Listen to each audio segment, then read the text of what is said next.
Meus amados, nós vamos abrir a palavra de Deus então, no livro de Gênesis, capítulo 4. Está escrito: coabitou o homem com Eva, sua mulher. Esta concebeu e deu à luz a Caim.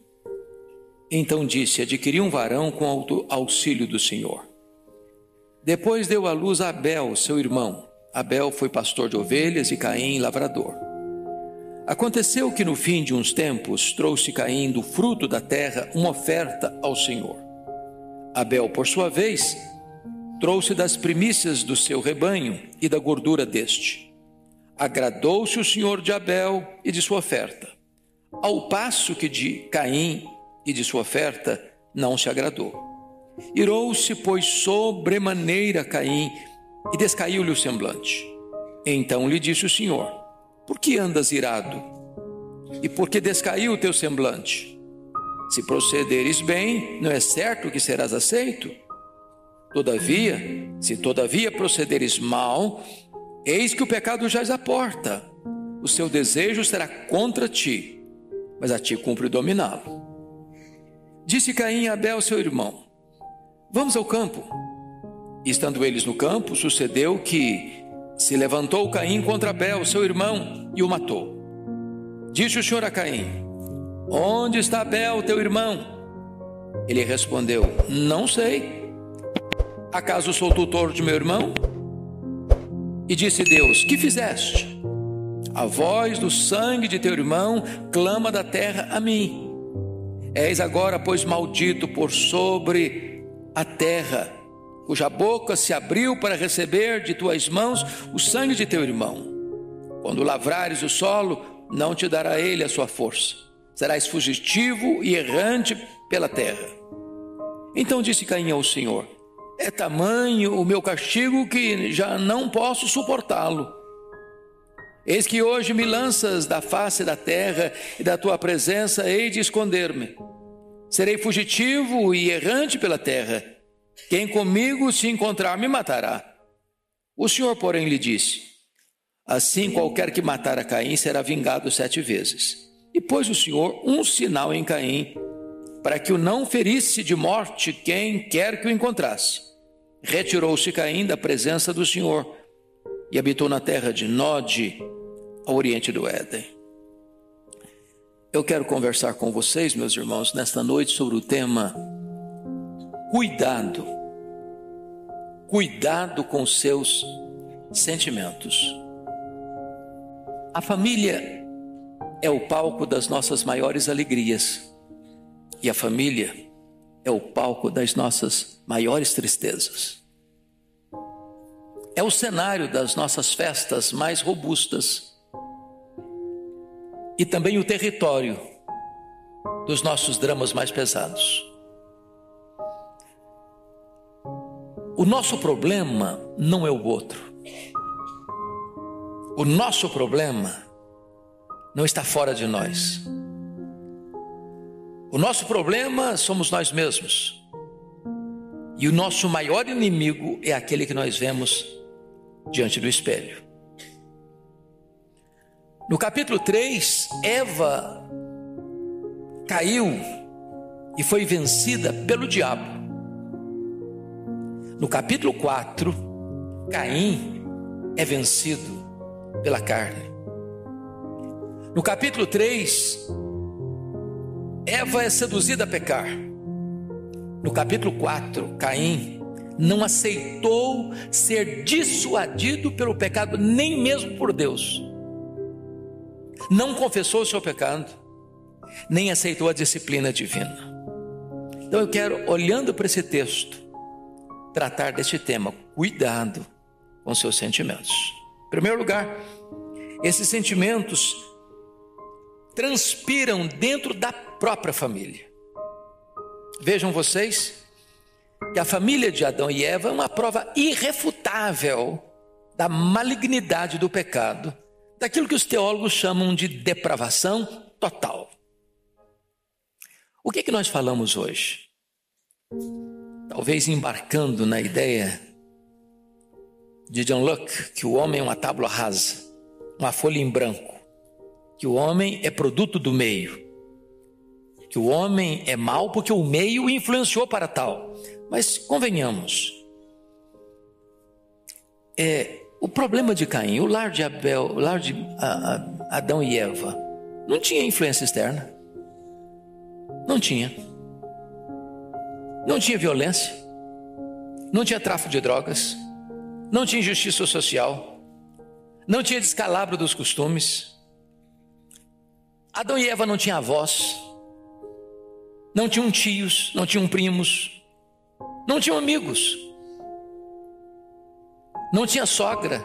Não tinha cunhado. Não tinha poluição. Não tinha desemprego. Não tinha violência urbana. Não tinha promiscuidade da sociedade.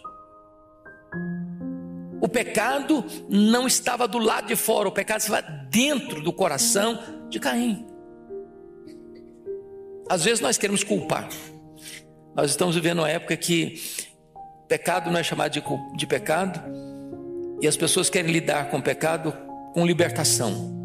É uma espécie de teologia freudiana. O problema é o outro, o problema é halógeno, quando na verdade nós somos o problema.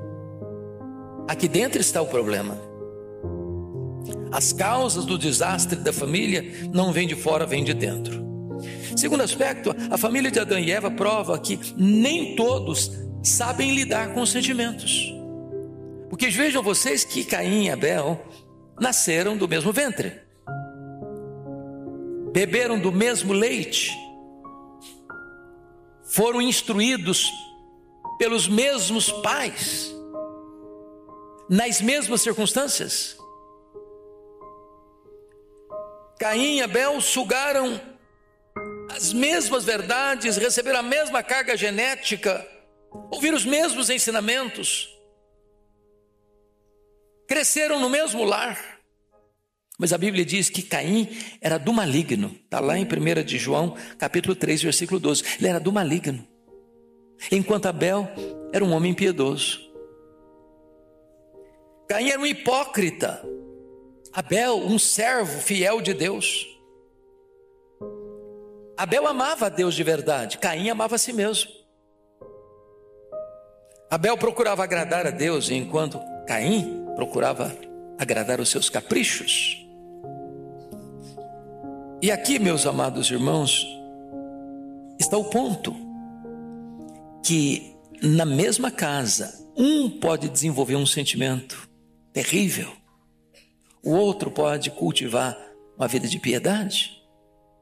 Cuidado com o seu coração, cuidado com os seus sentimentos, porque eles podem aflorar no mesmo ambiente, um piedoso, o outro maligno. Terceiro, a família de Adão e Eva prova que as batalhas sentimentais mais intensas são travadas dentro de casa e, diríamos nós, até dentro da igreja. Notem comigo, a palavra Caim significa possessão. Quando ele nasceu, é como se Eva tivesse pensado: está aqui o cumprimento da promessa, e da minha semente vai nascer aquele que vai esmagar a cabeça da serpente. Quando nasce Abel, ela bota o nome de sopro, vaidade, passageiro. Bom, não foi ele, então agora tem tanta esperança a mais. Em outras palavras, não adianta você botar nome bonito nos seus filhos se você não os ensina. Nome bonito não vai salvar os nossos filhos. Por exemplo, Absalão, pai da paz. Ele tinha tudo na vida menos paz. Então, observemos alguns pontos. No lar de Adão e Eva havia prática religiosa. Eles eram religiosos. Os meninos aprenderam a adorar a Deus, a trazer ofertas ao Senhor. Então não podemos culpar Adão e Eva, mesmo depois da queda, de não terem implantado na casa deles o sentimento de adoração a Deus, de culto a Deus. E da maneira correta, porque senão Abel não teria aprendido. Com quem Abel aprendeu? Com os pais. Segundo, nesse lar havia mais disputa do que comunhão. Porque notem vocês que Caim está infeliz pelo fato de seu irmão ter sido bem sucedido. O que irritou Caim foi o fato de Deus ter se agradado de Abel e da sua oferta. enquanto Deus não se agradou dele e da sua oferta. Isso gera uma guerra. E talvez ainda hoje nas famílias a guerra, porque um é piedoso, o outro não é, um é verdadeiro, o outro faz de conta que é. E de repente o sentimento de emulação, de disputa, de inveja, de guerra começa a se estabelecer dentro de casa. Mas nessa casa havia gente mal-humorada. Vejam vocês que Caim está com um semblante descaído.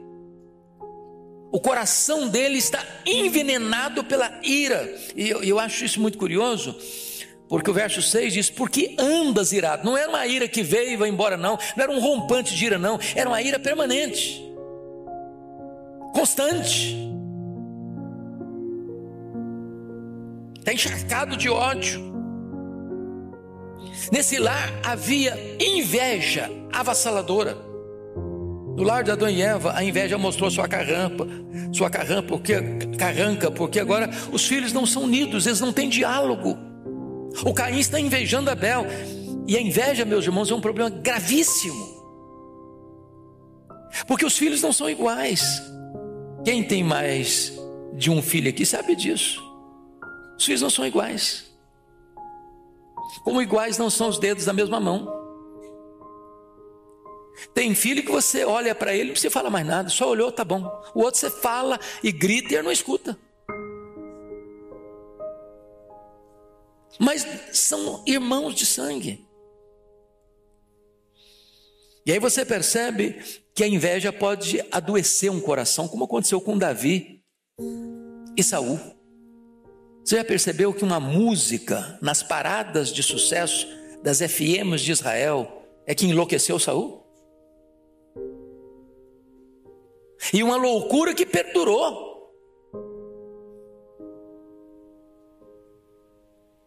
O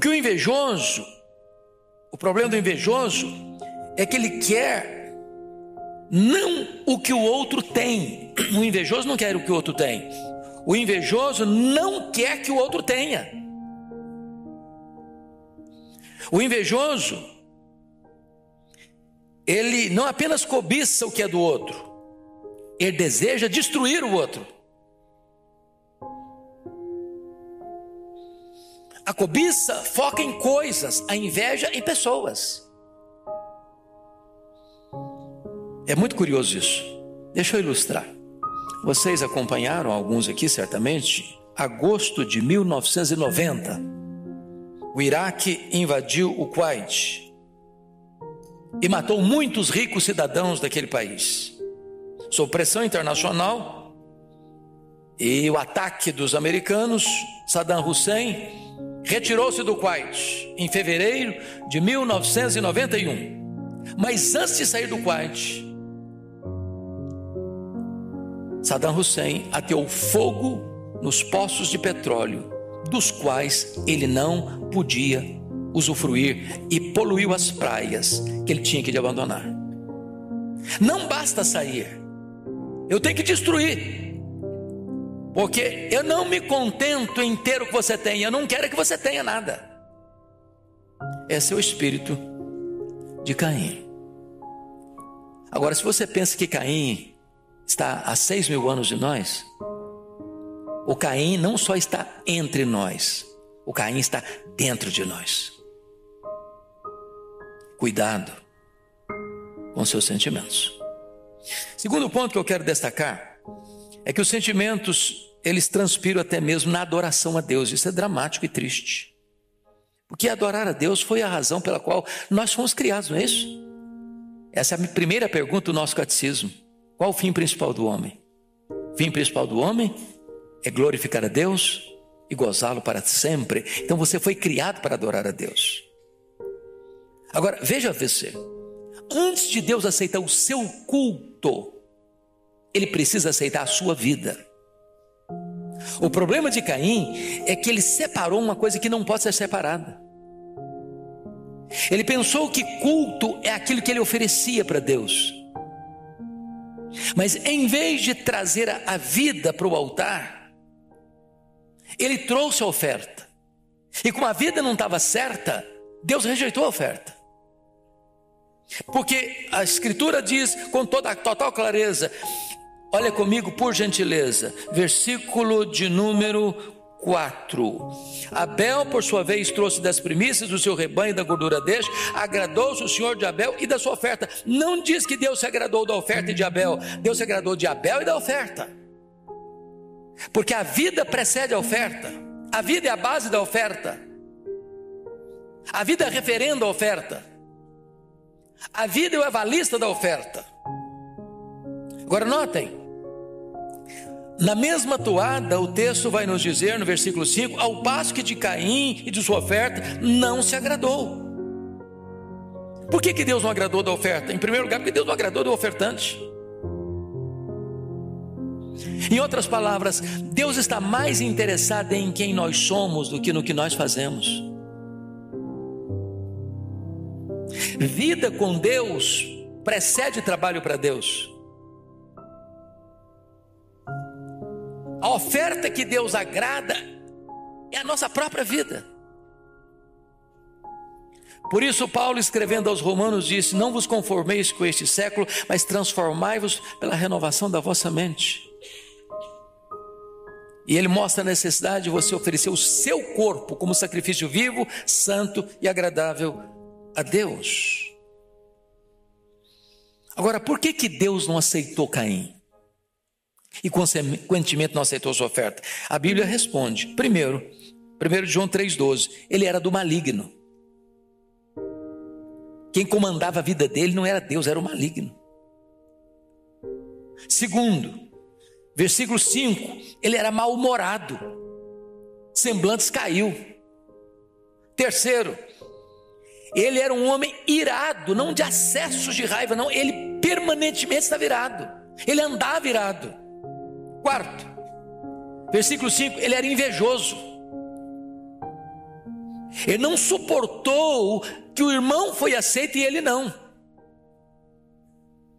Quinto, ele estava com um mau procedimento. Verso 7 diz assim: se procederes bem. Se Deus disse se procederes bem, é porque ele estava procedendo mal, procedendo mal, mau procedimento. Sexto, ele estava com o coração endurecido, porque o versículo 7 e 8 deixa isso claro: não é certo que serás aceito se procederes bem, se todavia procederes mal, eis que o pecado jaz à porta, o seu desejo será contra ti, mas a ti cumpre dominá-lo. Depois de exortado por Deus, ele finge, bota uma boa máscara de amizade e vai lá e chama seu irmão: vamos ao campo, como se fosse um amigo, um parceiro, um companheiro. E lá no campo ele mata o irmão, coração endurecido. Por isso Deus não aceita a sua vida, consequentemente Deus não aceita a sua oferta. Ao passo que a oferta de Abel é de um homem temente a Deus, porque agora não é apenas sentimento de Abel, o conteúdo do culto de Abel é bíblico. Abel tinha entendido, e talvez os pais já tinham falado para ele, que lá no jardim do Éden Deus sacrificou um animal para fazer peles, o derramamento de sangue para cobrir o pecado. Não há remissão de pecados sem derramamento de sangue. E Abel traz o quê? Traz um cordeiro, a gordura dele, traz primícias, derramamento de sangue, a oferta que Deus quer. Então aqui tem duas religiões: a religião estabelecida por Deus e a religião humanista, das obras, do que eu faço de melhor.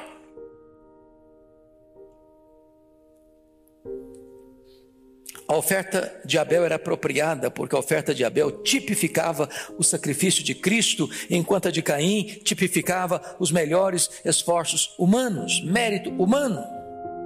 E a Bíblia diz que o culto tem que ter duas características: ele tem que ser em espírito, ele tem que ser em verdade. Em outras palavras, ele tem que ser sincero e ele tem que ser bíblico. O culto é bíblico ou é anátema. Mas mais do que isso, a Bíblia diz em Hebreus capítulo 11, versículo 4: pela fé Abel ofereceu a Deus mais excelente sacrifício do que Caim. Em outras palavras, Abel ofereceu a oferta certa, com a motivação certa, da maneira certa. Ele ofereceu pela fé e com fé.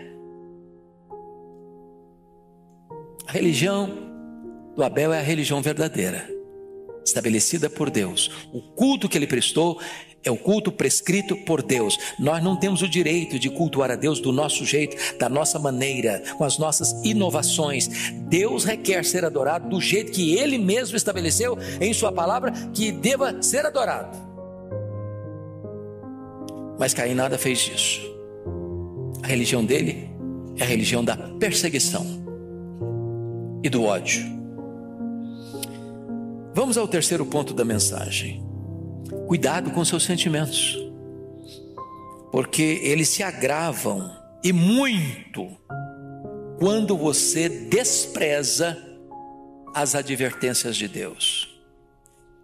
Irmãos, convenhamos, se existe um povo que conhece as advertências de Deus, somos nós. Temos a Bíblia, temos acesso às informações bíblicas.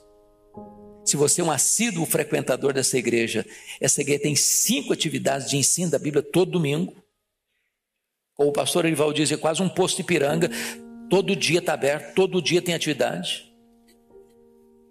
Então ninguém pode alegar, eu não sabia, que pena, eu não sabia. Somos advertidos, somos instruídos.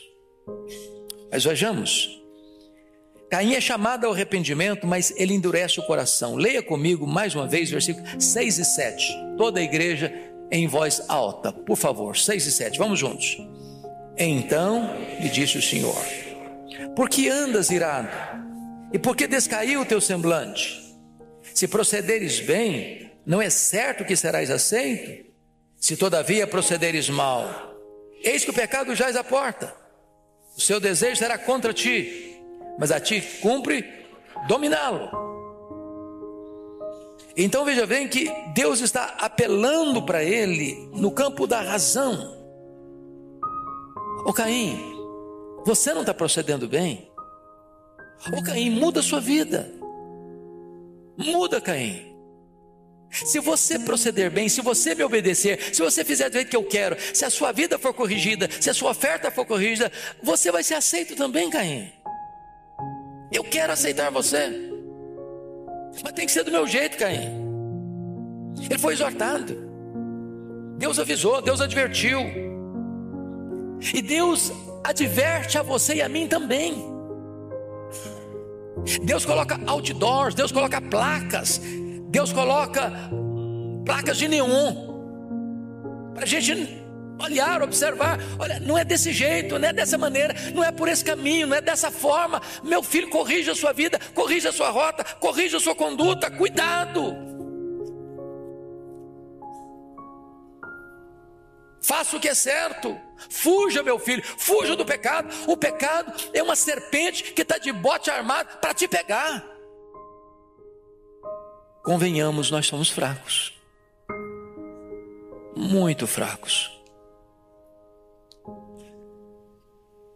Mas o Senhor disse para ele: olha, meu filho, você fique esperto, porque o pecado jaz à porta, está aí de bote armado. E você sabe qual o pecado que anda de bote armado para te pegar? Você sabe. A zona de perigo, a área de perigo que você vive, e que basta um passo só adiante e você é picado por essa víbora, a antiga serpente. Cuidado.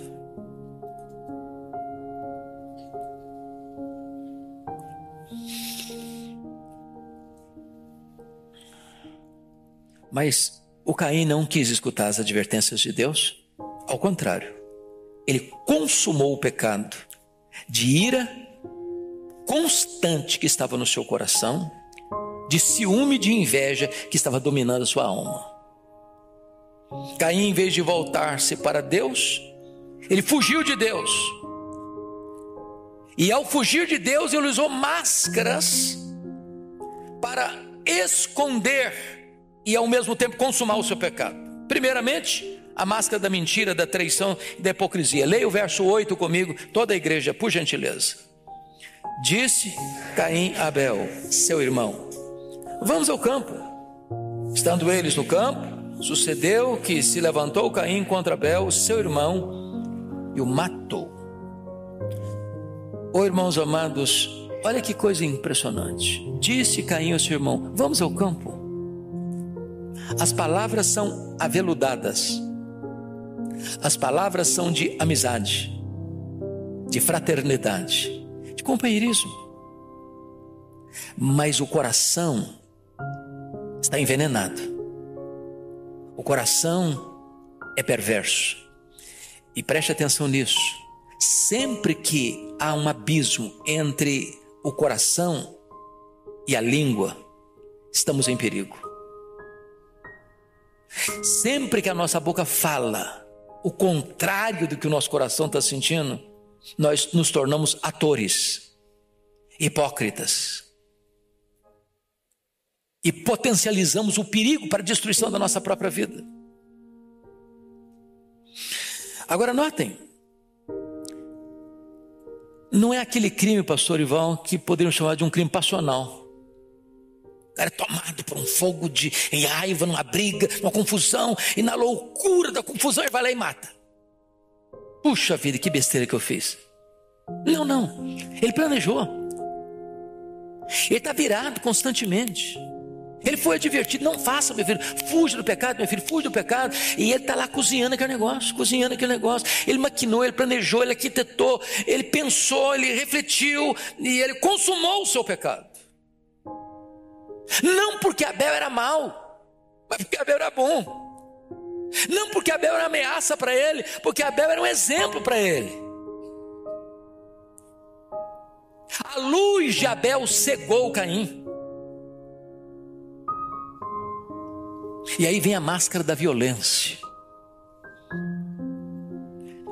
Por quê? Porque o Caim mata o Abel sem a mínima chance de Abel se defender. Ele foi desarmado, ele foi com o espírito alegre, ele foi um convite de um irmão. Ele não está prevenido, ele não está preocupado, ele não está pensando em se proteger. Ele vai como um cordeiro vai para o matadouro. E lá Caim consuma o ódio e mata o seu irmão. Vou lhe dizer uma frase, por favor, preste atenção. Quem guarda ira no coração abriga o diabo no peito. Vou repetir. Quem guarda ira no coração guarda o diabo no peito. Foi isso que aconteceu com Caim. Mas notem, é uma máscara de crueldade, porque ele não está matando o inimigo, ele está matando o seu irmão. Ele não tem 10 irmãos e mata um, não, ele só tem um irmão e mata esse irmão. E agora, depois que consuma o crime, ele bota uma outra máscara, a máscara da dissimulação. Eu fico pensando, a Bíblia não registra isso, viu, presbítero? Mas pastor Ival, pense comigo, como é que o Adão e Eva devem ter reagido a essa situação? O Abel, não estou vendo o Abel, essa semana não viu o Abel. Cadê o Abel, gente? Será que está trabalhando muito, coitado? Deve estar cuidando das ovelhas. Cadê o Abel? Talvez até Adão e Eva perguntou: ô Caim, você viu o seu irmão? Vi não, estou sabendo não, sei não. Mas aí o próprio Deus o confronta: ô Caim, onde está o teu irmão Abel? E ele petulantemente responde para Deus de uma maneira tão hipócrita. E responde assim: não sei. Olha o mentiroso aí. E responde mais: acaso sou eu tutor de meu irmão? Sou porventura responsável pelo meu irmão? Sou tomador de conta dele?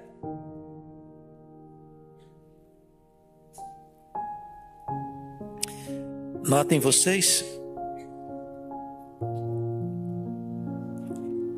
que agora ele está mentindo para Deus, não aceitando a realidade da sua culpa.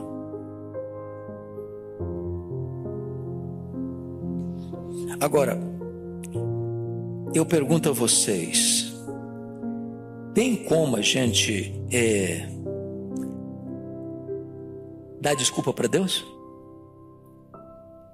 Sei não, sabe sim, senhor.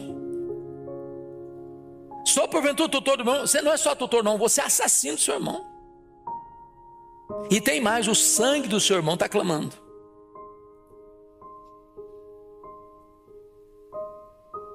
Quais foram os agravantes do pecado de Caim contra Abel? Ele matou seu próprio irmão, a quem ele devia proteger. Ele era o mais velho, ele era tutor, sim, era responsável. Segundo Abel, era um bom irmão a quem ele devia imitar. Terceiro, Deus o dissuadiu para não cometer o crime. Quarto, Caim mascarou-se de amigo antes de cometer o crime. Quinto, Caim matou seu irmão porque suas obras eram boas e as do Abel, as suas obras eram más e as do Abel eram obras boas. Sexto, Caim odiou Abel porque Deus amou Abel. Eu acho que se fosse um tribunal de júri, o advogado de acusação e o promotor, acusando Caim, levantaria todos esses agravantes para aumentar a pena dele, para condená-lo. Sem desculpas. O nosso pecado não tem desculpa. Cuidado com seus sentimentos. Mas, em último lugar, os sentimentos, preste atenção nisso, ao serem consumados, eles não ficam ocultos e mais, eles passam para as futuras gerações. Então vamos ver isso. Notem vocês que o pecado dele foi descoberto e descoberto por Deus. Não tinha testemunha. Diríamos nós hoje, crime perfeito. Apagou as evidências. Sumiu o Abel. Já que o mundo já estava sob o efeito do pecado, depois uma besta fera o comeu. Desapareceu do mapa. Ninguém viu. Não tinha testemunho ocular. Tinha um bom álibi. Ninguém viu. Não teve câmera filmando. Não foi flagrado no erro por nenhum ser humano como testemunha. Mas Deus viu. Como Deus viu Adão e Eva lá no Éden. Como Deus viu Acã roubando a barra de ouro lá em Jericó. Como Deus viu Davi na câmara do adultério com Batseba. Como Deus viu Ananias e Safira mentindo ao Espírito Santo. Como Deus vê você e eu todo dia. E aí o que vem? A maldição do pecado. Como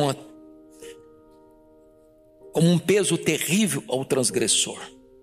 Veja comigo, por gentileza, o que Deus vai dizer sobre ele no versículo 11 e 12. Leia comigo, toda a igreja, por favor. Vamos juntos?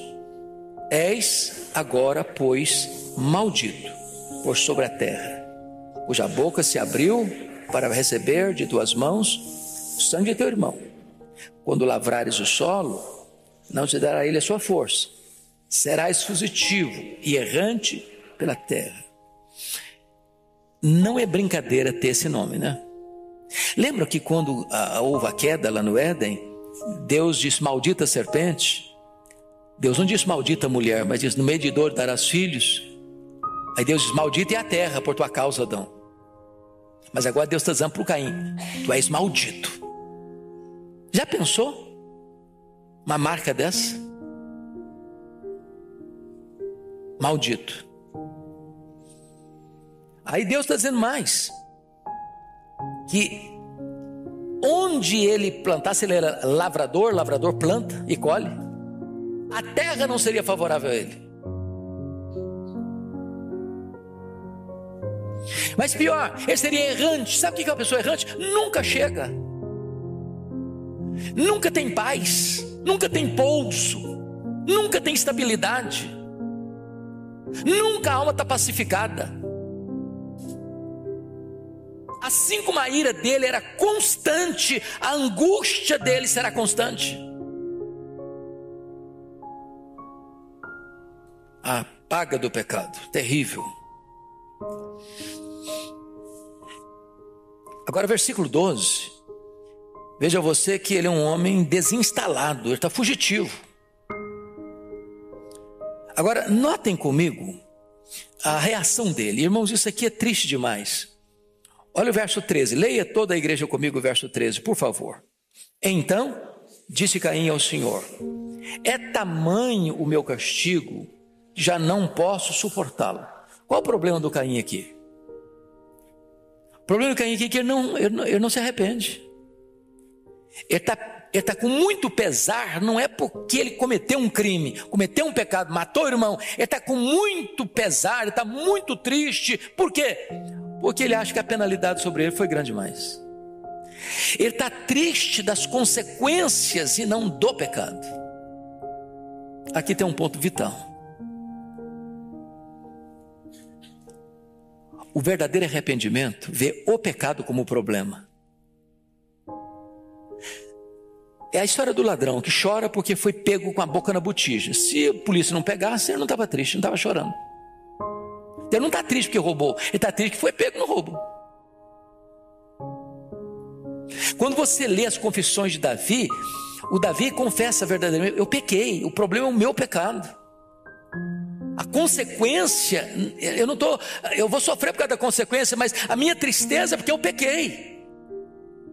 Isso não houve em Caim. Não houve em Caim. Caim não consegue ter intimidade com Deus. Olha o versículo 16, leia o 16 comigo. Vamos juntos? Retirou-se Caim da presença do Senhor e habitou na terra de Nob, a oriente de Nob. Esse retirou-se Caim da presença do Senhor não foi uma retirada geográfica. Não é que Deus está aqui, ele foi para lá, não. Que Deus está aqui, está lá também. Retirou-se da presença do Senhor significa o seguinte: Caim viveu a vida longe de Deus.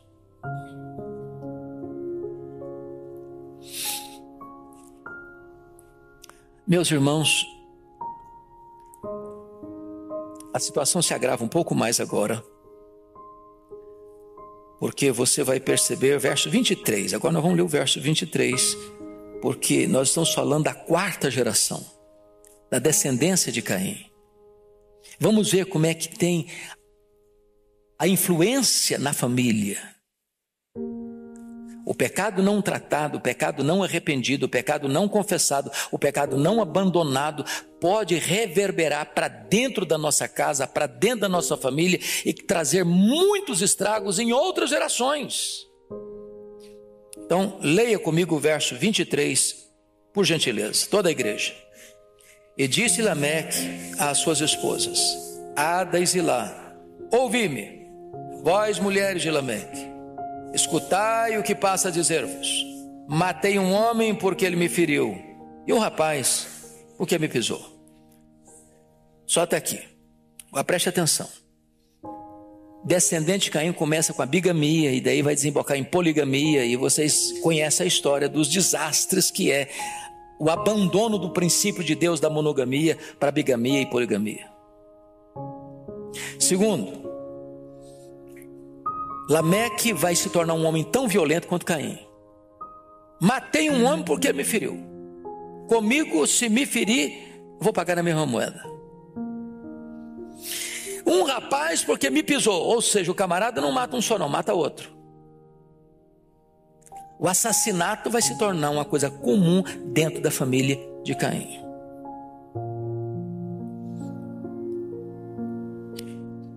Eu sei que esse sermão não é agradável.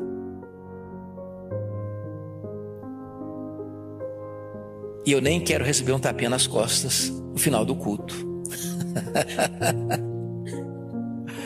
Tem hora que o remédio é amargo mesmo, não tem jeito. Porque se você pensa que o problema é o Caim, o problema é o Caim que você vê quando você se olha no espelho. Caim escutou as verdades que Abel escutou. Caim foi prestar culto a Deus. Caim ouviu a palavra de Deus. Caim escutou as advertências de Deus. Mas Caim não se arrependeu. Agora, você e eu, hoje, temos a oportunidade de ouvir e de nos arrependermos. Deus está interessado em que a gente ouça e se arrependa. Se procederes bem, não é certo que eu vou aceitar você, Caim. Se você proceder bem, não é certo que você tenha o seu culto, Caim. Eu quero, Caim, mas você precisa me ouvir. Você precisa se arrepender. Você precisa tomar um novo rumo na sua vida. Só a partir de 7 é que se começou a invocar o nome do Senhor. Versículo 26. A 7 nasceu-lhe também um filho, ao qual lhe pôs o nome de Enos. Daí se começou a invocar o nome do Senhor. Então pergunta para você e para o meu coração: como será a nossa descendência? Como serão os nossos filhos, os nossos netos, os nossos bisnetos, os nossos tetranetos? Como serão? Se depender de quem somos hoje, como eles serão? Meu desejo é que a gente possa ser dessa descendência, descendente de 7. Gente que vai andar com Deus. Gente que vai ser uma bênção na história. Gente que vai escrevendo a história da redenção.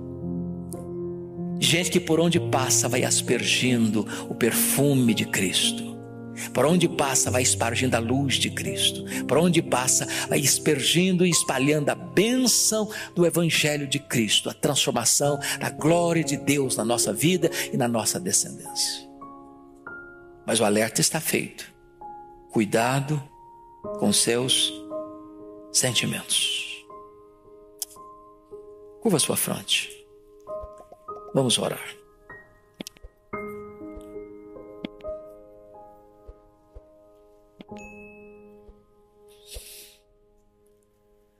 Ó Deus, nós estamos diante da Tua palavra, que nos ensina, que nos exorta, que nos admoesta, que nos adverte. E Tu bem conheces, Deus, o nosso coração. Sujeito a falhas, a erros, a enganos, a hipocrisias.